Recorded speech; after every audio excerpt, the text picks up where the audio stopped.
இன்னைக்கு 19th மே Sunday. இன்னைக்கு non veg வந்து காலையில் எடுக்கல, மதியம் தான் எடுத்து வந்திருந்தாரு. வேகமாக ஒயிட் ரைஸ் மட்டும் வச்சு குழம்பு வந்து வச்சாச்சு. பசங்க வந்து மதியமே சாப்பிட்டு அம்மா வீட்டுக்கு வந்து போயிட்டாங்க. போயிட்டு வரும்போது அம்மா வந்து ஃபிஷ் ஃப்ரை வந்து பண்ணி கொடுத்துருந்தாங்க. கிருஷ் அங்கேயே சாப்பிட்டா, பட் தக்ஷு வந்து அங்கே சாப்பிடல. நான் ஊட்டி விட்டேன், நல்லா வந்து சாப்பிட்டா. ஏன்னா முள்ளெல்லாம் இருக்கும். அதனால் எப்போவுமே தக்ஷுக்கு வந்து மீன் ஊட்டுறதுனா நான் ரொம்பவும் பயந்து பயந்து பார்த்து தான் ஊட்டுவேன். அப்புறம் ஈவினிங்க்கு மேலே மதியம் சிக்கன் எடுத்து வரும்போதே எனக்கு வந்து ஃப்ரை பண்ணி வேணும் அப்படின்னு சொல்லி கேட்டிருந்தான். நான் அப்போவே மசாலா தடவி ஃப்ரீசரில் வந்து ஸ்டோர் பண்ணி வச்சுட்டேன். ஈவினிங்க்கு மேலே டீலாம் போட்டு குடிச்சிட்டு அப்புறமா வந்து சிக்கன்லாம் வந்து ஃப்ரை பண்ணி கொடுத்தாச்சு. அந்த எண்ணெய் சூடாக இருக்கும் போதே கொஞ்சம் ஸ்நாக்ஸ் வந்து காலி ஆயிடுச்சு.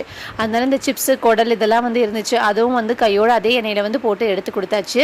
பாப்பாவுக்கு ஊட்டி விட பார்த்தேன், அவள் வேண்டாம் காரமாக இருக்குது, பார்த்தோன்னே காரமாக இருக்குது வேண்டாம் அப்படின்னு சொன்னான். தக்ஷு வந்து சிப்ஸே வந்து சாப்பிட்டுக்கிட்டா. நைட் டின்னருக்கு வந்து சாப்பாடே கொஞ்சம் மீதமாக இருந்துச்சு, அதே சாப்பிட்டாச்சு. அவ்வளோதாங்க. இது வரைக்கும் சேனல் சப்ஸ்கிரைப் பண்ணி சப்போர்ட் பண்ணி ரொம்ப நன்றி. நாளைக்கு அடுத்த வீடியோவில் பார்க்கலாம்.